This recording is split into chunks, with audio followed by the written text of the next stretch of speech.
जय श्री कृष्ण भक्तों, फाल्गुन मास के कृष्ण पक्ष की एकादशी को विजया एकादशी कहा जाता है और यह इस बार 24 फरवरी को है।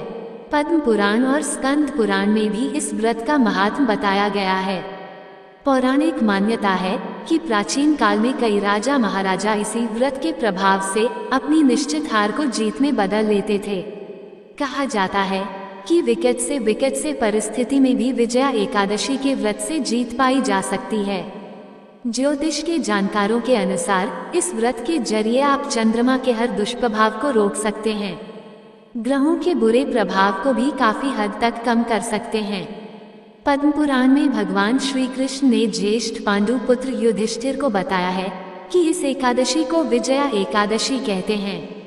अपने नाम के अनुसार यह बहुत ही कल्याणकारी और विजय दिलाने वाली एकादशी है। इस एकादशी की महत्ता को संसार तक पहुंचाने के लिए स्वयं भगवान राम ने भी इस एकादशी का व्रत पूजन किया था। इसके बाद से विजय और मोक्ष के लिए संसारी लोग इस एकादशी का व्रत करने लगे। विजया एकादशी का व्रत एकादशियों की तरह बहुत ही कल्याणकारी माना गया है।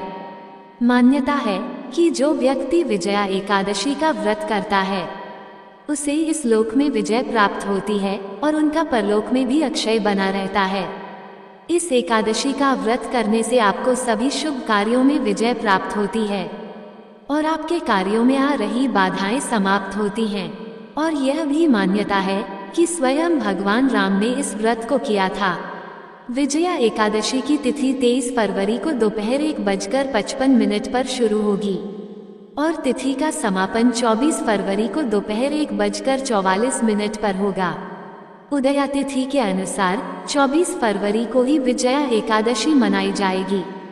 भक्तों, चलिए सुनते हैं विजया एकादशी की संपूर्ण व्रत कथा, जिसे फाल्गुन कृष्ण एकादशी भी कहते हैं। प्रेम से बोलिए ओम नमो भगवते वासुदेवाय नमः। जय श्री कृष्ण, जय तुलसी मैया।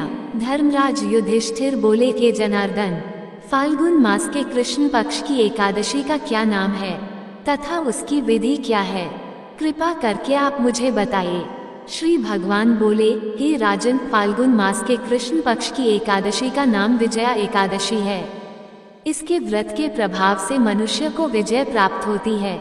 ये सब व्रतों से उत्तम व्रत है। इस विजया एकादशी के महात्म्य के श्रवण व पठन से समस्त पाप नाश को प्राप्त हो जाते हैं।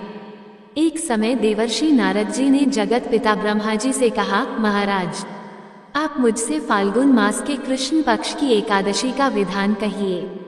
तो ब्रह्मा जी कहने लगे कि हे नारद, विजया एकादशी का व्रत पुराने तथा नए पापों को नाश करने वाला है।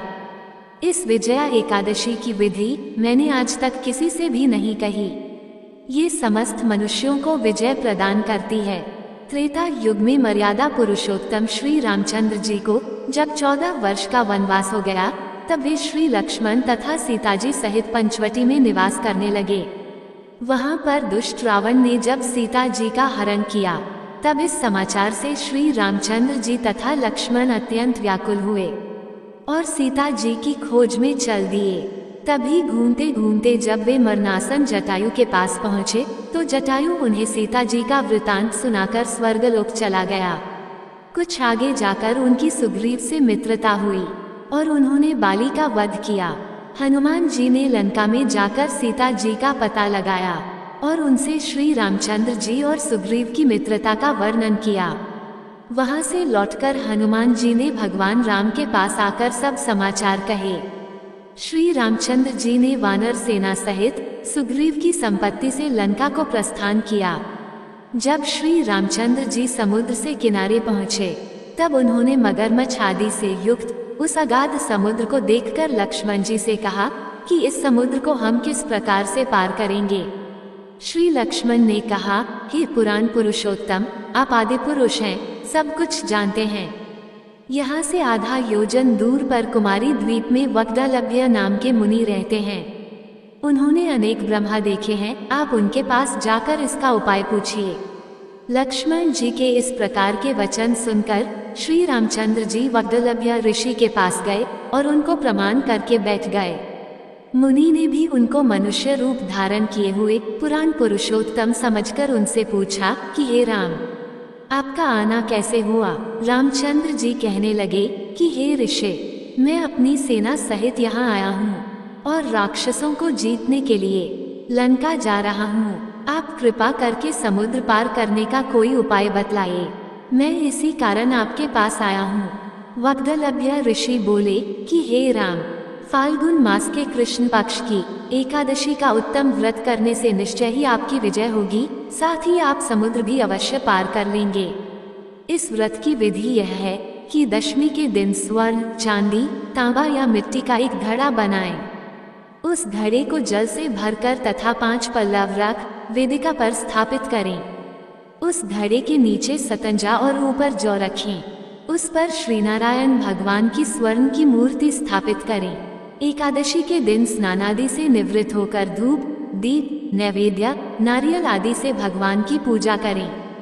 तत्पश्चात घड़े के सामने बैठकर दिन व्यतीत करें और रात्रि को भी उसी प्रकार बैठे रहकर जागरण करें। द्वादशी के दिन नित्य नियम से निवृत्त होकर उस घड़े को ब्राह्मण को दे दें। हे राम, यदि तुम भी इस व्रत को सेनापतियों सहित करोगे तो तुम्हारी विजय अवश्य होगी। श्री रामचंद्र जी ने ऋषि के कथनानुसार इस व्रत को किया और इसके प्रभाव से दैत्यों पर विजय पाई। अतः हे राजन, जो कोई मनुष्य विधिपूर्वक इस व्रत को करेगा, दोनों लोकों में उसकी अवश्य विजय होगी। श्री ब्रह्मा जी ने नारद जी से कहा था कि हे पुत्र, जो कोई इस व्रत के महात्म्य को पढ़ता या सुनता है, उसको वाजपेयी यज्ञ का फल प्राप्त होता है। विजया एकादशी की पूजन विधि। विजया एकादशी के दिन पूजन स्थल पर एक कलश की स्थापना करें। श्रद्धापूर्वक श्री हरि का पूजन करें। मस्तक पर सफेद चंदन या गोपी चंदन लगाकर पूजन करें। श्री हरि को पंचामृत, फूल और इसी ऋतु का कोई फल अर्पित करें। एक वेला उपवास रखें और एक वेला पूर्ण सात्विक आहार ग्रहण करें। शाम को भोजन करने के पहले उपासना और आरती जरूर करें। अगले दिन सुबह पूजन वाले कलश और अन्न, वस्त्र आदि का दान करें। उसके बाद स्वयं खाना खाएं। विजया एकादशी उपाय। 1. सुबह के समय जल्दी उठें और जल में केसर डालकर स्नान करें। 2. सूर्य नारायण को जल में केसर डालकर अर्घ्य दें। 3. भगवान विष्णु या राम दरबार के चित्र को अपने सामने स्थापित करें। 4. ओम क्लीम कृष्णाय नमः मंत्र का 3 माला जाप करें। विजया एकादशी पर क्या करें, क्या ना करें। विजया एकादशी के दिन तामसिक आहार, व्यवहार और विचार से दूर रहें। भगवान विष्णु का ध्यान करके ही दिन की शुरुआत करें। इस दिन मन को ज्यादा से ज्यादा भगवान विष्णु में लगाए रखें। सेहत ठीक न हो तो उपवास न रखें। केवल व्रत के नियमों का पालन करें। एकादशी के दिन चावल और भारी भोजन न खाएं। इसके अलावा विजया एकादशी के दिन रात की पूजा उपासना का भी विशेष महत्व होता है। इस दिन क्रोध न करें, कम बोलें और आचरण पर नियंत्रण रखें। जय श्री कृष्ण। दोस्तों, आपको ये कथा और जानकारी कैसी लगी, कृपया कमेंट करके जरूर बताएं।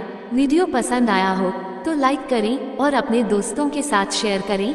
कमेंट बॉक्स में जय श्री कृष्ण लिखना ना भूलें और ऐसे ही और भी बहुत सारी कहानियों को सुनने के लिए चैनल को सब्सक्राइब जरूर करें। धन्यवाद।